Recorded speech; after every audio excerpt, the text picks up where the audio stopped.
This is Thrive Perspectives, an ever-growing discussion about the issues and ideas that shape our lives, with your guide, Dr. Matthew Jacoby. Well, good morning, Connell. Good morning, Matt. Great to be back in the studio again. Likewise, Stu. Yeah. I'm just turning off my phone so that I don't get any random phone calls. Yeah, appreciate that. So, yeah. I don't think people want to hear me on the phone, No, Yeah. probably not. Yeah, welcome. Good to have you here, Connell. Your phone's off, is it? Yep. I guess It's off. Yeah. Yep. Your one, watch and your no one calls me pacemaker anyway. and everything. Yeah, that's right. No one calls me either. And certainly not random people anyway. But anyway, there we go. Great to have you with us, listeners. We continue our perspective series on Worldview. And we have just had a half an hour discussion before we started Debate. the podcast. So fasten your seatbelts. I think this is going to be a very interesting and engaging and encouraging conversation for you guys. Today, Matt, we are going to be looking at the uniqueness, really, of the Christian faith. And the status of, I guess, the assertions that come from other directions outside, and how we can talk about the Christian faith and relate that to the things that other people believe. Yeah, great. One of the concerns that I have is that in our very valid assertion around the uniqueness of Christ, and we do want to emphasize the uniqueness of Christ, we can also fall into the error of thinking that Christianity has a monopoly on truth, like blanket monopoly on truth, so that nothing that anyone else ever says is true. Right.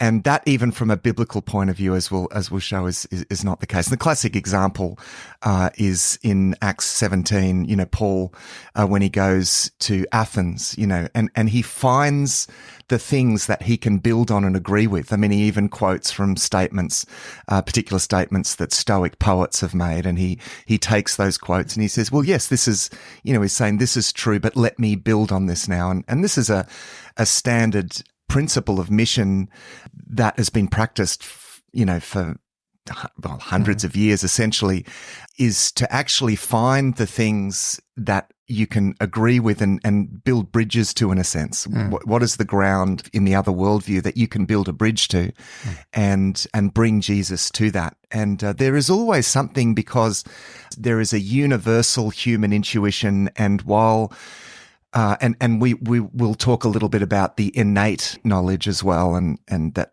the creation distributed across that whole kind of distributed across the human heart and so forth. And so this has a practical point, and for me, I find this really useful to actually not just be combative all the time, like only I know the truth and you know nothing. Actually, a wonderful part of being a witness to the faith is it's not just us preaching at people, but listening actually to them and listening to their concerns, and they might be valid concerns, right, about the world, and feel, the sense that, man, something's broken, there's something wrong, and well, that's true. I mean, and I think this is so important in our particular context, because we're very much in a post-Christendom context, and so there are a large variety of belief systems, and often people don't really even consciously form necessarily their own belief system, but they do by default believe a lot of things that are actually in agreement with the Christian worldview. Yeah. And rather than going out combatively, we should apply that mission principle of listening and what do you think, and validating the elements of truth in that, but bringing this wonderful witness to Jesus Christ into that space. Conversely, can I say, I think there's a lot of people who actually don't know the values of the Christian faith. And so I haven't formed an opinion, because I think perhaps for too long they've heard a lot about what the church is against, or what Christianity is against, and not what Christianity is for. Yeah, that's and so there's an element of us actually going out there and talking about what we do believe. Or it's been straw-manned a lot as well. Yes, totally. Most people don't understand the nuance of what it is that we actually believe, so they kind of erect their own version of it, which is easy to knock over. It's not the Jesus that they understand in Christianity isn't really a Jesus that they want to follow. So, the damaging thing in that is that perpetual combative stance, that we act like we have, like they know nothing and we know everything. And even as an age-old mission principle, it's not it's not wise. It's not even really the way that things are. And I think particularly in our time, there are lots of valid concerns that people have that are valid and that we can build to, even, take the concern around the environment and climate change and whatever you think about that, the concern that as human beings we've messed up the world. How can we say no to that? Yeah, exactly. Like theologically. Right. Totally. It's like, even with all of the science aside and whatever, actually there's a fundamental theological truth to that. So don't go combatively into that situation. Say, well, no, actually you're absolutely right. We as human beings, we live discordantly with our environment. And, I believe that's because we first of all live discordantly with God, Creator. and this is really the central aspect of the Christian message, is bringing reconciliation with God that flows down to these other relationships.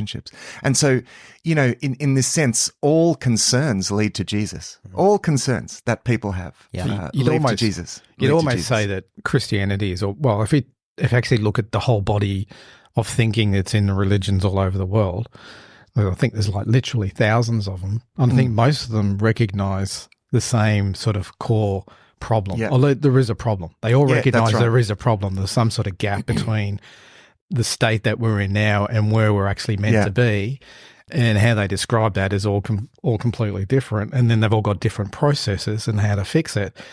Well, Christianity is almost like bringing another light. And I think this is the uniqueness of it. It brings a unique light that, as far as what I know about other world religions, I don't think there's anything like the uniqueness of the light and the solution to the predicament that is described in those other religions, the journey that we're supposed to take. And so it shouldn't be any surprise at all that other world religions, the similarities across them all, because that almost testifies to the truth of the problem. Of the problem. Yeah. Like if we're all saying completely different things, then that would carry less weight than the fact that we all, as a collective humanity, understand that there is a problem. So then the light is, well, what do we do about it? And there's a whole myriad of thousands of different solutions out there. Yeah. And that's where I think Christianity stands unique, in that the solution that is presented is a completely different framework than is. That's right. And let me just include in that, though, because we're talking about religions, obviously, of the world, but I think also from an atheist's point of view, they would say that our politics and progress is their way of solving those problems. Yeah. So, I mean, what you're saying is true as well of systems and philosophy. Yeah, like totally. they're often the diagnosis of, or the sense that there's something wrong is often very valid. I mean, there's always something there that we can build a bridge to. Let me give an example of a conversation recently, and then I want to jump into the foundations and talk about this idea of innate knowledge and so forth. Recent conversation, with someone that was asking, previously read a lot of in Buddhism, for example. It was quite, read a lot of stuff in that and asking, questions about the Christian faith. And first of all, there's this idea in Buddhism that what we take to be ourself is a fundamental delusion, right? Mm-hmm. And to me, I actually really agree with that aspect of that Buddhist teaching. Well, we've talked about that. Yeah, we've talked about that. Yeah, the because there's an intuition in that there's something fundamentally false about our identity as human beings. Now, the Buddhist teaching of anatta goes, and that's the title of that particular teaching, goes a step further and says, well, there is no self at all. There is only a kind of void in a sense. And no, I disagree with that. And I think even that goes against the intuition. I mean, when we love our children, I don't think any of us think that there's just a void of identity. No, I think there's something very real there. And so I made that, argument. And because I don't think that the sort of detachment theory there, detached from it. I get that may prevent you from certain forms of suffering, but actually there is a sacrifice in love. And so this, the conversation goes in that direction, and that even God, love for us involved a sacrifice. And, so again, I mean, this is all roads lead to Jesus. Yeah. But the fundamental falsehood of the self, again, there's a intuition there about the human condition. Another question that came up, what about, I reckon there's something about incarnation. What do you, do Christians believe in incarnation? And rather than saying, no, I said, well, yeah, in a way. You mean reincarnation? Reincarnation. Yep. Yeah. Sorry, reincarnation, right? Rather than saying blanket no, because in a way, the Christian doctrine of resurrection is a reincarnation, one sense. Except, as I explained, in the doctrine of samsara, there's this idea that you go through these cycles, right? And you gradually work your way up, right? If you live in the next life, you do better, then you go up to the next level. And if you do better in that, or if you do worse, you fall below. And I said, actually, that doctrine of karma that's part of that is valid in the sense that justice declares that we do reap what we sowed. So again, I'm building on a truth there. There's something in the karma doctrine that is absolutely valid. It is true. Each person, justice, says we reap what we sow. That's a biblical quote. Paul says that. However, the good news is that Jesus actually reaped what we sowed in our place. That's the whole point of the Christian message. Yeah. And so there's no need for that cycle of constant, reincarnations in order to get to the final stage. I said, because of what Jesus has done, we are resurrected to eternal life in a new creation. And so there's just the one reincarnation. And by the way, we call it resurrection. Yeah. So you see, that's an example of a conversation where rather than being combative, I'm actually building on something that is already understood, but giving the unique Christian perspective on that. Reincarnation's almost just coming from that innate sense that we will live eternally. Yeah, that's right. Yeah, in a way it is. And it's also... Although Buddhists would reject the eternal soul idea, they reject that. It's just reincarnation. But there's a constant continuity. But it never ends, basically. There's life beyond this one. It's innate within us, a sense that it can't and I guess stop. Yeah, in some cases, the way that other religions have worked some of this stuff out, it makes... In the absence of any other form of revelation, it makes sense. It's just deductive thinking. So, for example, the idea in Hinduism is that, when we die, we get absorbed back into Brahman, right? Which is this sort of, they have this kind of pantheistic view that everything is Brahman, everything is God, and when we die, we get absorbed back. Their observation is that when we die, like we decompose and we become part of the ground and part of, and so there's this sense in which we, even visually, we seem to get absorbed back into the natural world and, you plant a tree on top of us and suddenly we're part of the tree and we're, so it kind of makes sense. But again, we bring a perspective to that because, God has created each of us unique with a unique identity, and that's validated that, brings a different perspective to that. So, I think some of the things that people believe, they've just, in the absence of any other information, they've just deduced that from certain things. But the first principles, the initial, as you say, the initial problem intuition that this infinite sacred thing that I am, surely this lives on, because there's this sense of infinite sacred worth in our, in ourselves. And that is absolutely true. And the sense that we are made to live on in some sense, that part of it is, is valid and true. Yeah. And so we can build, a bridge to that. Ecclesiastes 3:11, he's put eternity in their hearts. That's right. So everyone in creation has eternity in their hearts. Yeah. And, and this is an interesting thing. I mean, I've, gone through stages where I've, read the stories of missionaries, famous missionaries who went out into different situations, particularly first contact missionaries. Have always been interested in that. And it's interesting the way that they find things in the beliefs of those people and how that is so true. In fact, there's a book by that title. Eternity in Their Hearts. It's a great book, well worth a read for sure. And again, it's that, that they discovered that there were certain things that they already believed that were just so true and that they could readily build upon, and often the things that people already believe actually makes them desirous even of what Jesus actually has to offer. It's like there's almost preparation there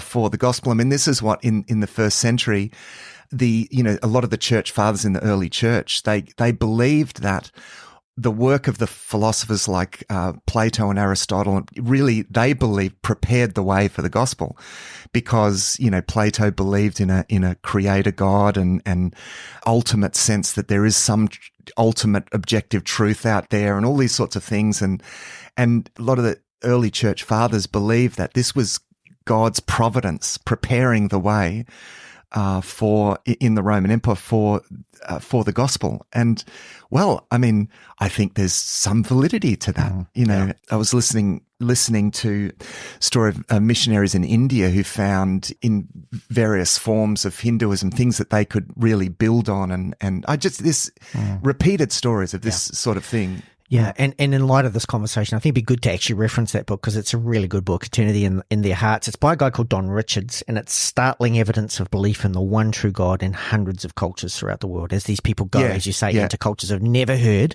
and they recognise and I think he was a missionary. He was a missionary, evangelical missionary. So. Yes. Yeah, let's go back to the foundations, though. I think is always a good way to build this up because, you know, we're talking about worldview. And if we go to Romans chapter 1, you know, Paul recognizes, he says in verse 19 in Romans chapter 1, since what may be known about God is plain to them, because God has made it plain to them. For since the creation of the world, God's invisible qualities, his eternal power and divine nature, have been clearly seen, being understood from what has been made, so that people are without excuse.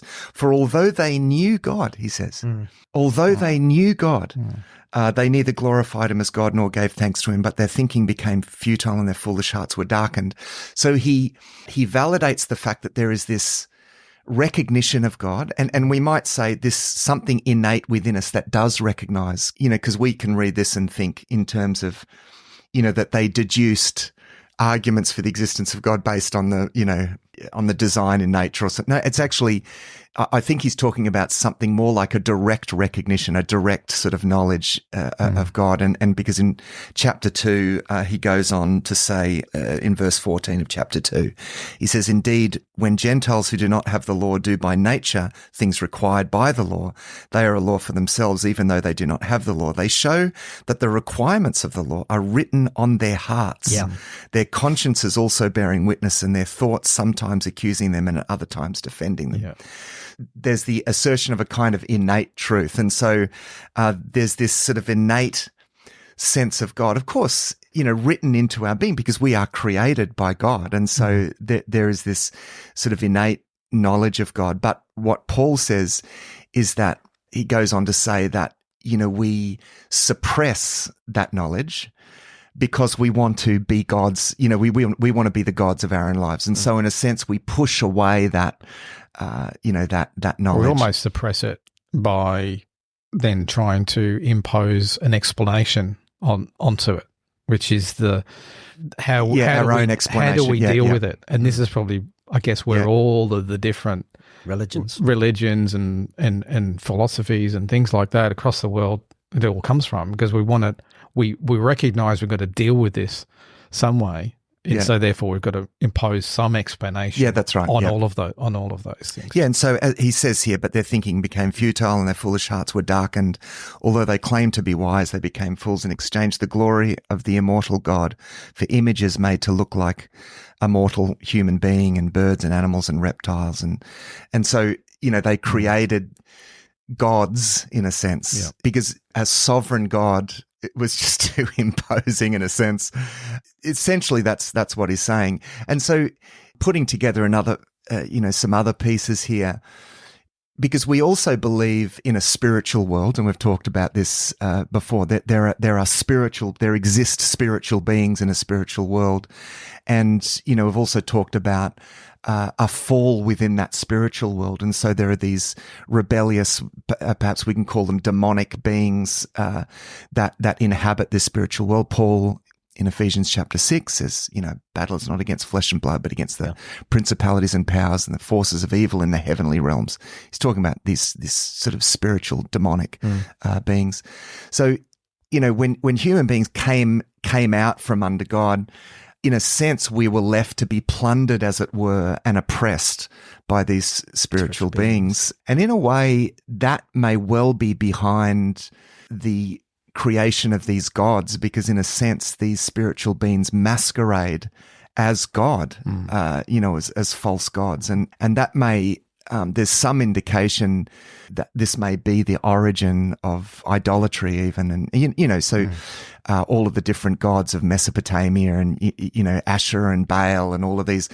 And while the idols are nothing, they're not, as consistently the prophet said, they can't speak or see, or they're just nothing. There's no power to them, that they are nothing. But it doesn't necessarily deny that there are spiritual entities in some sense behind that are deceiving and at work. I mean, well, the very fact that you're not worshipping the one true God is a sense of spiritual, that's spiritual attack. In a sense, it's like the enemy saying, "Great, I don't care who you worship, as long as it's not him." Yeah, that's right. In a sense, but isn't this where the combative part of it comes from as well? Because it is presented that way in the Bible, as if these are the enemies of God, these false gods, and these are the things that are going to be defeated, and they were held up as examples all through Scripture as being the enemy of God. Yeah. So we could take that and go, well, that's all these false religions are the enemy of God, and therefore we need to defeat them.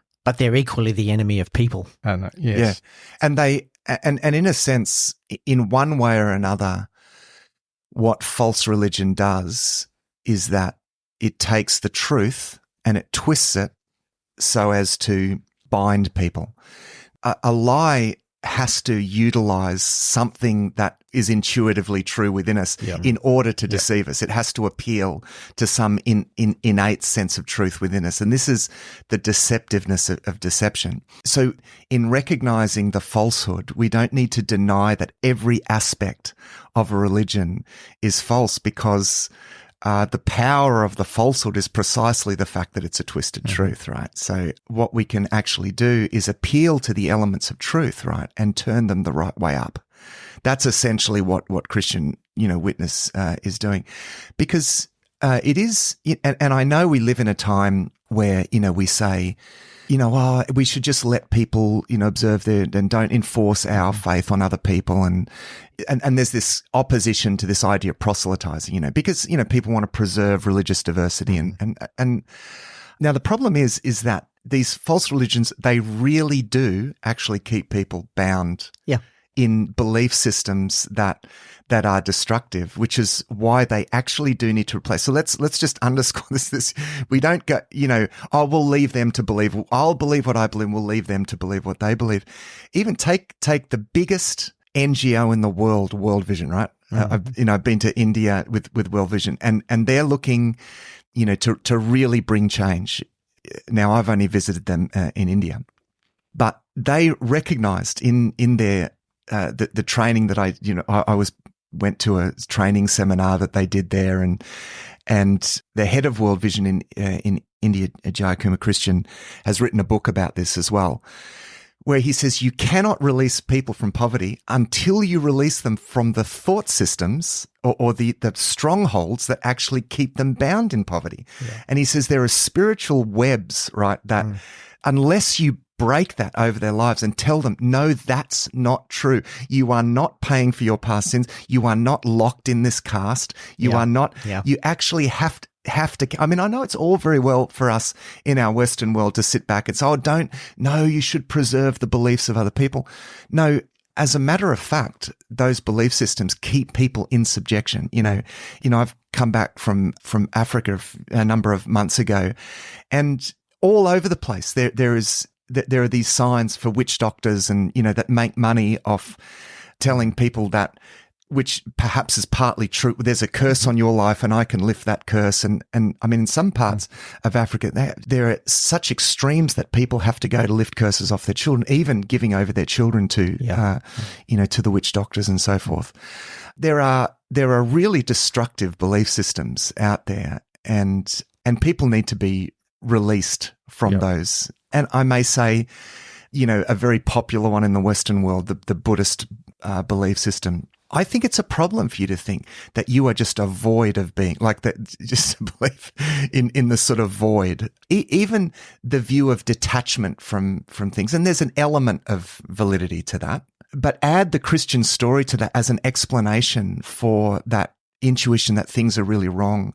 And I think it's a very it brings something wonderful to that initial intuition. And I think it's needed. Yeah. I think Buddhists need to hear about Jesus. Yeah. And it's not, and I know, as Christians we'll be accused of, being arrogant, or you're just, let's be clear, we're not forcing our beliefs on everyone, but we are bringing good news and invitation actually to be released from the terror of karma cycles and samsara and these ideas, from the inevitability of karma.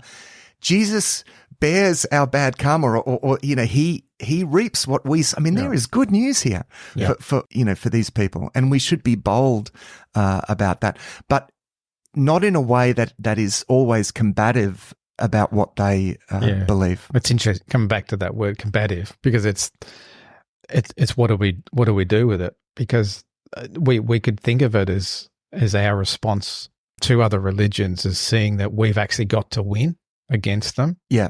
There's a battle to be fought there, and actually viewing someone who's following another religion as our enemy, and we have to defeat them with our religion to bring them across to what we believe. So there's that sense of combativeness, where I think what you're saying there, Matt, is that there's actually, what we need to do is recognize, well, firstly, the combative part is probably at a spiritual level, not the person's obviously, not the enemy. Yeah. But there is a commonality that if we look at the model in the New Testament, when the apostles went out and spoke, how they actually went out in mission and spoke to and spread the gospel. They did it starting from the point of recognizing that there are sort of hooks into those religions and the ideas that we can actually build on, because they actually speak to a truth. And I think the other thing is we are making an exclusive claim in Christianity that there's an exclusivity that all other religions are wrong, and Christianity is the only true religion. Now, where people would grab hold of that, I wouldn't put it like that. I was going to say they're wrong, but not everything that they say is completely wrong. So we're all struggling with the same sort of set of problems, but there's like a revelation that is in Christianity that we shine a light on those problems, that is the actual true revelation of how we fix those problems. And that's why otherwise you end up in sort of saying, well, we shouldn't, evangelize people in other religions, where they should be allowed to remain in their ideas because there's truth, and it all becomes really vague. I think we are still making the claim that the only true revelation in what to do about that is found in Christianity. Yeah, so that's the key. That's the key point. And because I think, we need to be shrewd here. We're on mission, right? So this is, I don't think we want to go out saying all other religions are wrong. We want to do what Paul does in Acts 17 and say, I see you're a very religious people, and to validate the various aspects of those intuitive beliefs that are correct. Because to go back to what I said before, there is this innate sense of right and wrong, and of the existence of God, and that is expressed in different ways. And so what you're saying is, in all religions, there's an element of truth in every lie. You kind of said, in a sense, that's right, to make that live. So in every one of these religions, there's an element of truth that we can start from to build the bridge. That's right. But they do need to be released from those religions, because religions are strongholds that keep people striving and trying to achieve something. And it actually is fundamentally destructive to their humanity, and perhaps more or less, more in some than others, perhaps we could say that, also some people observe some aspects of some religions and not other aspects. But, as a broad thing, people do need to be released from that. But here's the other thing that we need to keep in mind. We refer to that general knowledge of God as general revelation. That's the theological term. There's the recognition that although they knew God, right? There's a sense of that there's in a sense there's no credit for that. The problem is that people are alienated from God. There's a gulf, and everyone's trying to deal with that they still live the way that they want to live, but at the same, it's like have their cake and eat it. Mm-hmm. I still want to be the God of my own life, but I do want to deal with this conscience problem that I have. And so there are conflicting elements in the hearts of people. You know, on the one hand, they want to live the way that they want to live, as Paul says, but on the other hand, there's this conscience issue. There's a tension there, and the gospel speaks to that tension, right? Powerfully to that tension. But while it speaks to that tension, the solution that we present, while I've said everything else is intuitive, the solution is profoundly counterintuitive. Yeah, that's right. Yep. See, it's intuitive that I must reap what I sow. It is not intuitive that God would inhabit humanity, suffer and die on a cross for our sins, so I could not reap what. That's completely counterintuitive, right? So your reason won't tell you the gospel. Right? Yeah. Your intuition won't tell you the good news. This has to come from what's known as special revelation. So this is why the message is so important and why it takes a work of the Holy Spirit to get that through to a person's heart, because it's not rational. I mean, it's not irrational, because God is God, and God created humanity, and the fact that God would then inhabit a humanity that he created, particularly a humanity was created to reflect his image, for God to inhabit that humanity. I mean, there's nothing irrational about that. And yet it's not something we would work out, right? Because it's something that God has done. It's part of the story. It's not like there's no necessity in that on God's part, but it's something that God did. And we have good news about things that God actually did. This is not just theories, but things that God actually did in history, that he came to us in Jesus Christ. He suffered and died on a cross. He rose again from the dead. That's something that happened in history. And we have good news. And because of that, there is the opportunity to be released from these strongholds and to be reconciled with God and to have one's life transformed.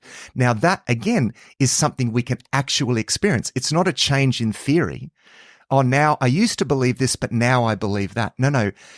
You used to be that. Now you can actually become this. There's actually transforming power. And that's the difference. This isn't just like theory. And on the basis of that theory, we strive with certain religious actions. No, we can actually become completely different people as a result of this.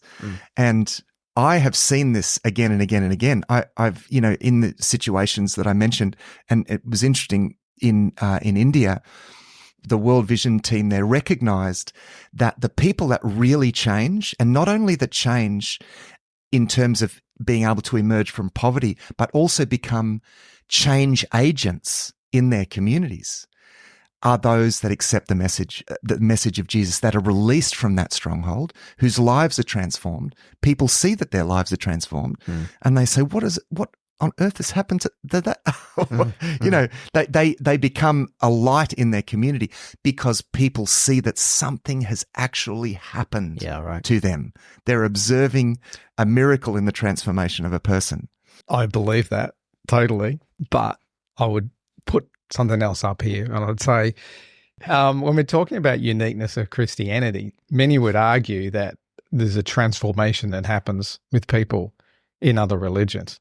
They can take on board a completely different religious system, and it actually improves their life and makes them, at least certainly on the outside, seem a lot better off than what they were before. So many on the skeptical side would go, well, that's not necessarily a unique claim of Christianity. And we're obviously biased because that's the side that we come from. But I think people from other religions would argue and certainly mount evidence to say that, well, that's the same for us. And I'm thinking in terms of uniqueness of Christianity, well, one of the arguments that atheists make against Christianity or any religion is there's literally thousands of religions. Yeah. So the chance of them being true, it's almost nil because there's so many of them, you just pick which one you want. What makes anyone even claim that theirs is true and all the others are false? You have to believe your one is true and all thousands of others are false. Yeah. I don't think that's not necessarily a good claim to make, because I would expect that there would be one that was true and all the others were false.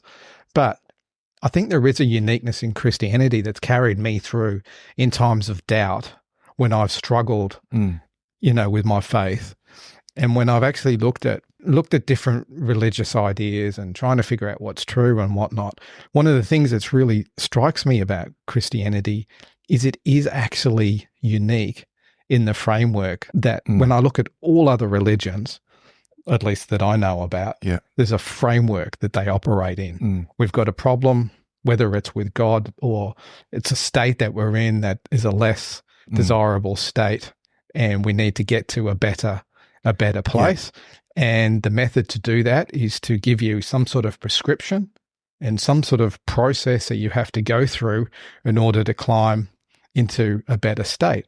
That framework pretty much fits every religious idea that's out there. But to me, the framework of Christianity is very different. It's upside down. It's counterintuitive. It's not what I would come up with if I was going to create a religion. And that's a key point, Yeah, so going back to what you said before, the way that we think and understand the world, it does affect our lives. So we can readily admit by someone, say, changing their religion or adopting a religion, that obviously is going to have some kind of life change. Yeah.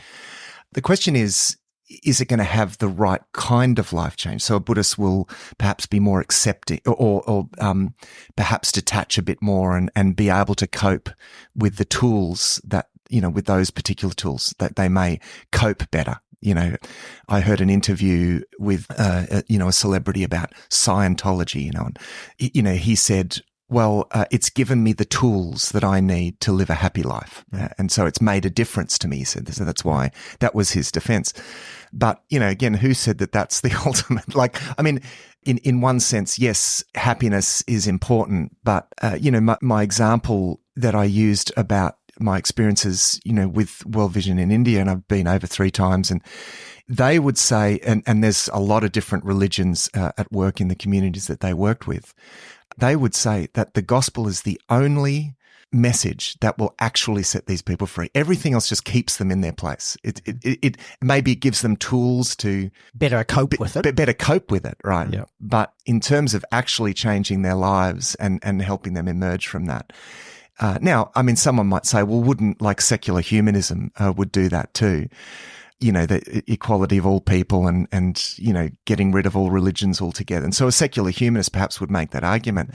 But I would say that stepping into a worldview that says that life is essentially doesn't have any ultimate meaning or transcendent value, I would say that's not really a good goal. So yes, that might change. That going from, say, Hinduism to secular humanism, that's going to make a difference to someone.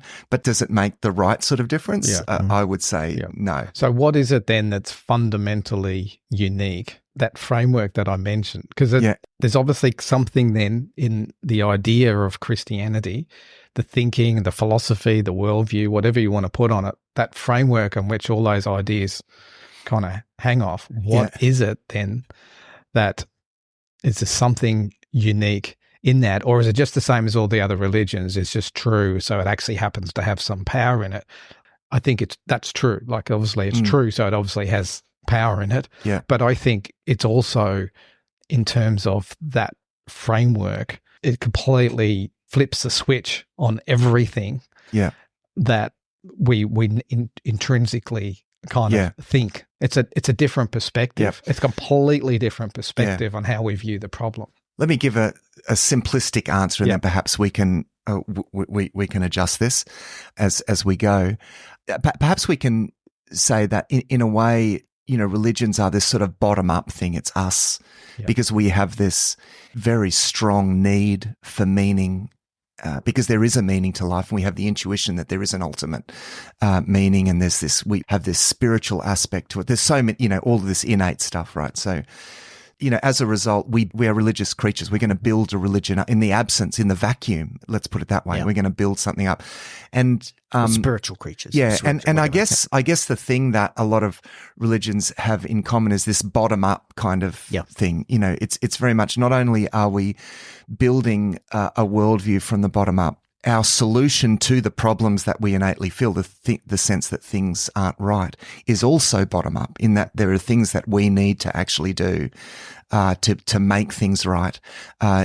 We need to get ourselves back into the right state. Whereas the uniqueness, and again, I'm putting this simply, the uniqueness of the Christian message is that God comes to us, and not in the way that, say, Krishna or various incarnations of Brahma or Vishnu or whatever, come in, that the one true God not only comes to us, but actually comes to provide a way of reconciliation with himself at his own expense. The other part to it is it removes us from the picture in terms of there is no ladder to climb. Like it's actually, if you look at every other religion in the framework that they provide, it is man having it within themselves to do this and do this and do this and do this. And then by doing that, in some way, they achieve some kind of right standing before God or whatever it is that they want to ascribe that to. In Christianity, it actually takes man out of the picture. I know we need to respond to God, but the ability for us to reconcile and become righteous before God, we're incapable of doing that. Yeah. So it actually doesn't elevate man in that framework. We actually can't do it on our own. And then it turns around and actually says God, instead of like in a man-made religion, I would put God way up above us in some sort of impersonal sense and a sense of man striving to get to God. In Christianity, we actually have God not just coming down to us as a servant and allowing. Yeah, you mean Jesus becoming the serving us.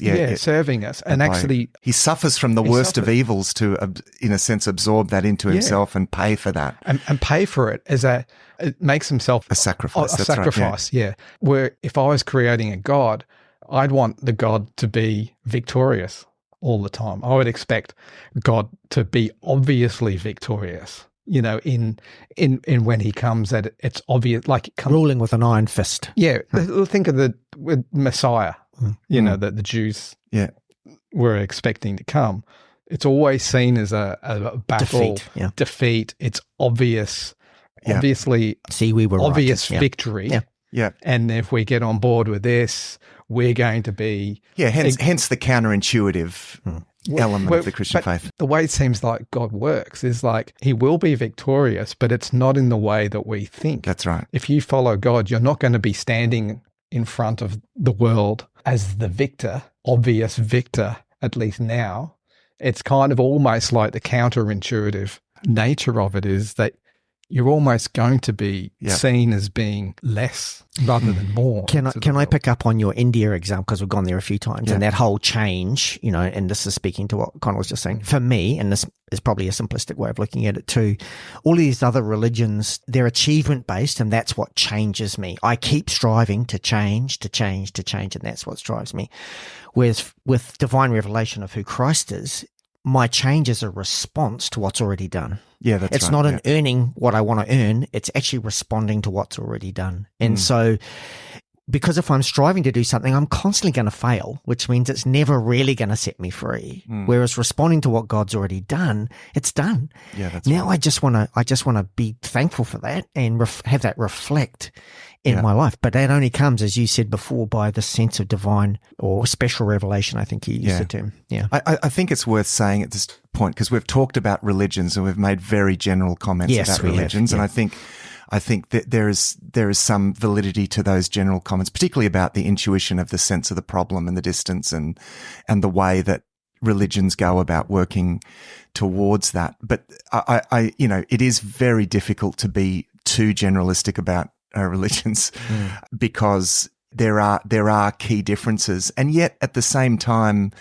in my exposure to what I've seen, the consistent aspect of it is very much bottom up sort of reasoning, and I continually come away thinking, first of all, Jesus is the answer to the concerns expressed here.